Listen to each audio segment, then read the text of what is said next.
Vai, caralho! Boa noite, rapaziada. Tudo tranquilo? Não precisa dar boa noite, vai que o cara tá vendo de manhã. E aí? Uma boa pra você.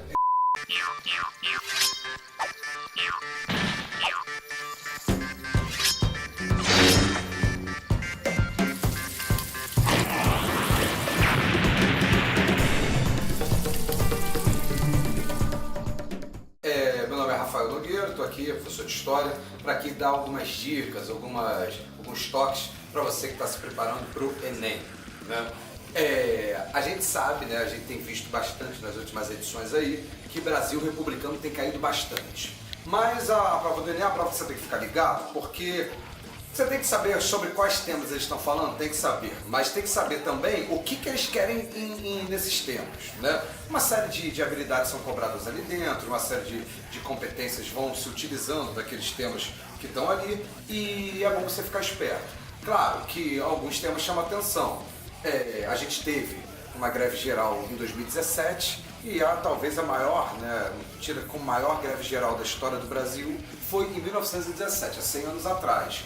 Então é bom ficar esperto sobre isso, né? Não dá para se surpreender se aparecer alguma questão sobre a greve geral, mesmo que não seja comparando, né, com a de 2017, mas tematizando isso, né? Fique esperto então, né, se o tema estiver por aí, fique esperto, né, sobre o movimento anarquista, né? Fica muito ligado, os caras podem te pegar numa cilada do tipo, coloca lá um textinho sobre o movimento anarquista naquela época, fala da grande greve geral gloriosa de 1917, e aí ele coloca lá numa alternativa, né, que algo como esse movimento foi possível devido à grande homogeneidade dentro do movimento anarquista, dos sindicatos anarquistas. Falso, né? O anarquismo aqui no Brasil, ele tinha diversas tendências, né? Tinha anarquismo de ação direta, né, que entrava numa ideia de fazer ataques ao poder, imaginando que todo mundo seguiria no furor revolucionário. A gente tinha também o anarcossindicalismo, que entendia que essa sociedade sem Estado seria construída a partir dos sindicatos, uma vez que o sindicato seria o lugar onde o trabalhador tem a sua primeira experiência de auto-organização e autogoverno. Outros anarquistas criticavam isso em absoluto, falavam que o sindicato, ele próprio já tem dirigentes e dirigidos, então, portanto, ele já reproduz em si uma ideia de Estado, que se você construir, tira o Estado e vai a partir dos sindicatos, o Estado se reproduziria.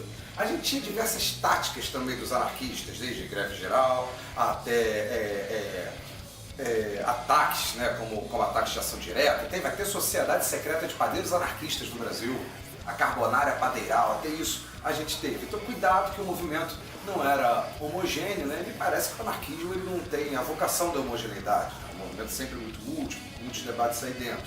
É bom ficar esperto. Outras coisas que a gente tem que prestar atenção as constituições, né? Saber analisar as instituições, o funcionamento delas e o que cada constituição estabelecia. Dá uma olhada na Constituição de 1891, na Constituição da República Velha Brasileira, né? No momento em que o poder esteve mais descentralizado aqui na história do Brasil republicano. A gente tem naquele período os estados, tem até os municípios com muita autonomia diante do poder central, e aí você pode cair numa ilusão de que o poder estava centralizado em São Paulo e Minas Gerais porque eles estavam se revezando com o poder, mas o poder não estava centralizado na mão deles. O presidente da República não tinha tanto poder assim e os estados tinham autonomia. Fique esperto nisso, tá? Não vai cair numa armadilha dessa. Também recomendaria fazer estudos comparativos. O que mudou? A cada Constituição que você for estudar, perceber o que muda nela. Né? Da Constituição de 1824 no Império para a Constituição de 1891, o que muda? Muda o sistema de voto, né? Que agora não vai ser mais censitário, vai ser masculino, para acima de pessoas com 21 anos, alfabetizados, lembrando que era considerado alfabetizado aqueles que sabiam desenhar o seu nome, né? E o voto era aberto. Tinha ali também, né, voto por procuração, que era uma bizarrice, e tinha também uma comissão verificadora de poderes para degolar os indesejados. Isso é uma característica da Constituição de 1891. Na Constituição de 1934, a gente já vai ter o voto secreto. E constitucionalmente está garantido o direito da mulher votar, embora já tivesse votado para a Constituinte de 32, que escreveu essa Constituição. Então é sempre importante ir vendo essas mudanças, né? Saber que os analfabetos, quando que os analfabetos vão começar a votar, quando que não votavam, quais são os critérios para ser considerado alfabetizado, práticas do sistema eleitoral, né? Isso é tema forte, e também entender as mudanças na própria natureza da sociedade. Por exemplo, na Constituição de 1824 para a Constituição de 1891, a gente tem o estabelecimento do Estado laico, né? Formalmente falando. Mas o que isso significa institucionalmente falando? Todo mundo sabe, o Estado ficou neutro, religiosamente falando, ok. Isso significa construção de cartório, por exemplo, né? Registro civil. Como é que você sabia que o sujeito tinha nascido? Registro da igreja. Como é que você sabia que o sujeito tinha casado? Registro da igreja. Tinha morrido. Lá, missa de sétimo dia, lá, extrema-unção, enterro. Agora a igreja não é mais fonte oficial de dados, então você vai ter que ter cartório, vai ter que ter registro civil. A gente passou a ter, por exemplo, bolsa de valores, né? Possibilidade de sociedade aberta ali na República, empresas SA. Então essas mudanças, né? A Constituição, o direito vai mudando e na sociedade o que vai acontecendo. Uma outra coisa que eu acho que é importante ficar atento é o poder, né, e a presença do beato religioso na República Velha. Tá? Era uma figura muito presente na história do Brasil, o beato religioso, o cara que, né, naquele cenário de caos, né, conseguia conduzir pela fé e por uma certa confiança da população dele, com o discurso mítico, né, o discurso mais místico, conseguia mobilizar a população. A gente tem o caso do Antônio Conselheiro, a gente tem o caso, né, do Beato Zé Maria no Contestado, né, Antônio Conselheiro em Canudos, a gente tem de uma maneira um pouco diferente, mas a gente tem o Padre Cícero, né, na sedição de Juazeiro, reagindo à política das salvações da Hermes da Fonseca.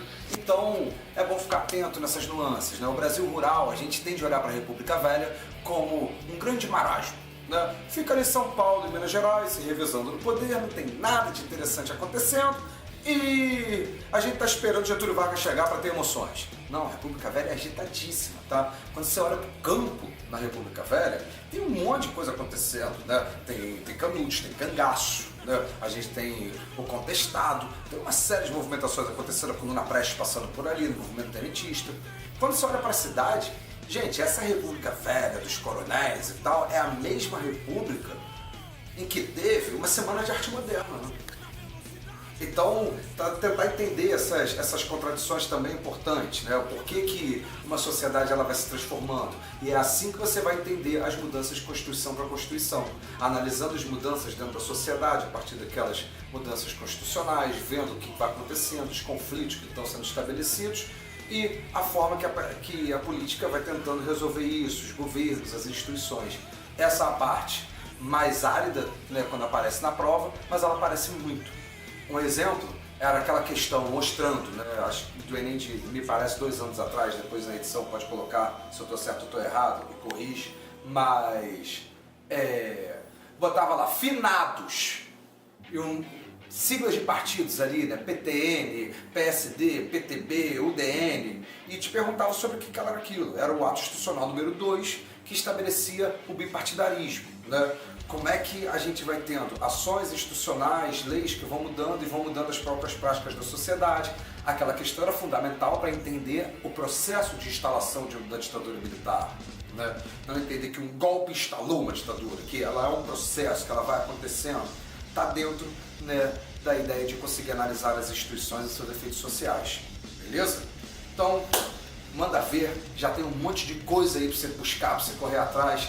Vai atrás, dá uma exercitada, tem um monte de exercício aí na internet para você fazer e testando se está pegando, mas vai atento também, não só entender os conteúdos, mas saber relacionar um com o outro, saber lidar com as competências que o Enem exige. Também recomendo, uma dica para você que vai estudar para o Enem, antes de pegar qualquer matéria para estudar, você pega aquele quadro de habilidades e competências do Enem. Pega aquilo, lê, depois você vai estudar, que aí você vai saber o que você está procurando no seu estudo, o que você precisa saber efetivamente, saber selecionar o que é descartável e o que não é, beleza? Um abração para geral, bom estudo, vai com tudo.